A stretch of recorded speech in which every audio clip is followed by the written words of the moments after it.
لا يؤمن أحدكم حتى يحب لأخيه ما يحب لنفسه أو كما قال عليه الصلاة والسلام. عزت ناب صدر جلسہ اور حضرات حکم صاحبان، آج میں اپنی اقبال مندی پر ناز کروں تو حق بجانب ہوگا، کیونکہ خلاق عالم نے اپنی فضل خاص سے اس بلند مقام پر لا کھڑا کیا ہے. حضرات گرامی، آج کے اس مسابقہ خطابت میں میرا موضوع سخن مذہب اسلام امن و سلامتی کا ضامن ہے. وہ مذہب اسلام جو دنیا کے تمام ادیان و دھرم میں اپنی انسانیت نواز پیغام میں منفرد ہے، حق گوئی اور راست بازی میں ضرب المثل ہے، بلند اخلاقی اور اعلیٰ کرداری میں اسلام کی امتیازی شان حاصل ہے. امن و امان کی پاسداری اور تحفظ انسانیت میں اسلام کی کوئی نظیر نہیں ہے. چنانچہ آپ تاریخ کی ورقردانی کر ڈالیے، مذاہب عالم کا جائزہ لے لیجیے، دنیا کے تمام ادیان و دھرم کا مطالعہ کر ڈالیے. اگر آپ کے پاس صحیح فہم و فراست ہوگی، آپ کا احساس بیدار ہوگا، آپ کی عقل و خرد زندہ ہوگی،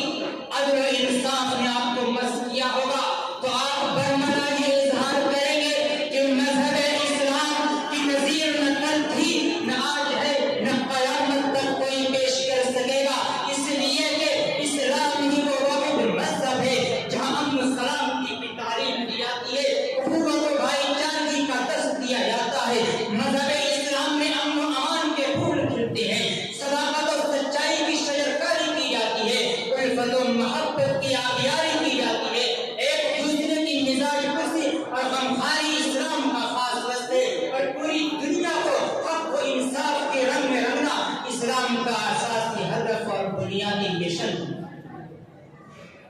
سامعین گرامی قدر، اس ملک میں آج جہاں بھی امن و سلامتی کی فضا دکھائی دے رہی ہے، سکون و راحت کی ہوا چل رہی ہے، اخوت و بھائی چارگی کی شمع جل رہی ہے، وہ صرف اور صرف اسلامی تعلیمات کی دین ہے، اسلام سے وابستگی رکھنے والوں کا فیض ہے، اسلام کے عادلانہ و منصفانہ نظام کی مرہون منت ہے. مگر افسوس کہ آج مخالفین اسلام مذہب اسلام کو دہشت پسند مذہب قرار دے رہے ہیں. ان کا یہ نظریہ ہے کہ اسلام دہشت گردی کی تعلیم دیتا ہے.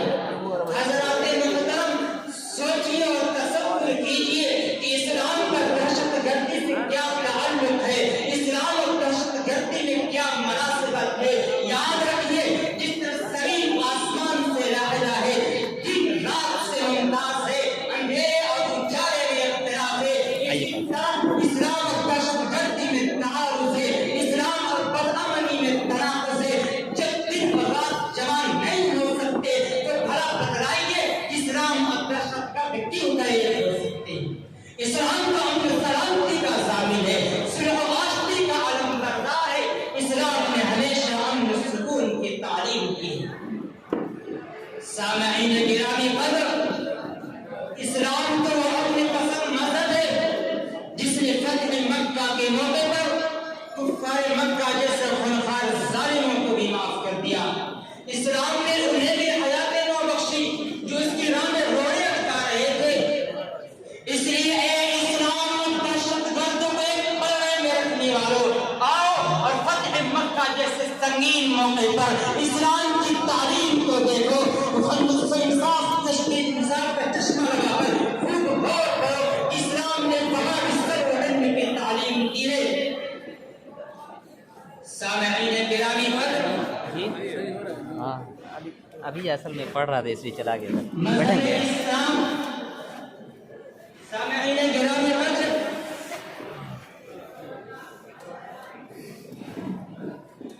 اسلام نے وہاں عزت و علم کی تعلیم کی ہے. وہ بادشاہ جسے غلاموں کی طرح بھگایا گیا تھا، وہ شہنشاہ جسے یتیموں کی طرح نکالا گیا تھا، وہ عظیم فرما روا جس کے لیے مکہ کی سرزمین تنگ کر دی گئی تھی، اور وہ جو خنجر چلے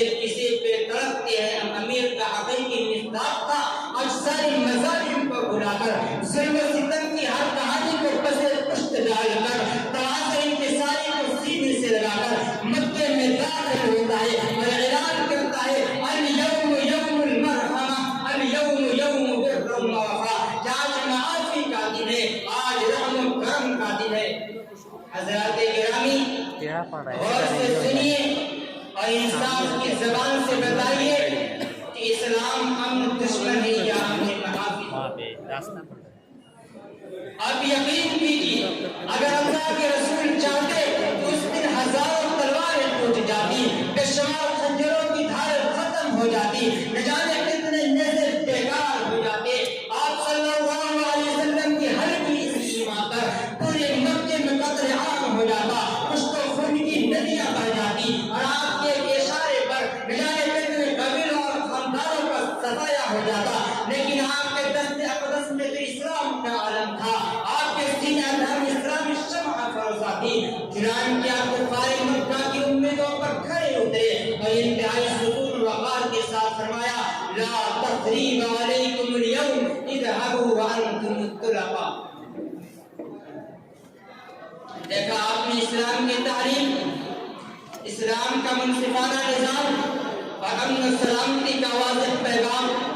حالانکہ اگر اس وقت کفار مکہ سے انتقام لیا جاتا، مشرکین کو ان کے کیے کا بدلہ دیا جاتا، انہیں ان کی نازیبہ حرکتوں کا جواب دیا جاتا، تو یہ ظلم نہ ہوتا، یہ تعدی کے زمرے میں نہ آتا، اور کوئی بھی انصاف پسند سے زیادتی کا نام نہ دیتا۔ حالانکہ حضور چاہتے تو انہیں سزا دے سکتے تھے، جن کے وہ مستحق عتاب تھے، مسلمانوں پر کی ہوئے مظالم کی وجہ سے انہیں سزا ملنی چاہیے تھی، مگر اللہ کے رسول علیہ السلام نے صبر و استقامت کا مظاہرہ کر کے عدل و خیر کو فیصل بنایا اور حلم و بردباری سے کام لے کر پوری دنیا کے سامنے امن و سلامتی اور صلح و آشتی کا ایک بےمثال نمونہ پیش کیا اور قیامت تک آنے والے انسان کو یہ پیغام دے دیا کہ اے لوگوں، امن کا لباس اسلام میں ملے گا، عزت و عظمت کی چادر اسلام میں ملے گی، اخوت و بھائی چارگی کی گھری چھاؤں اسلام میں ملے گی۔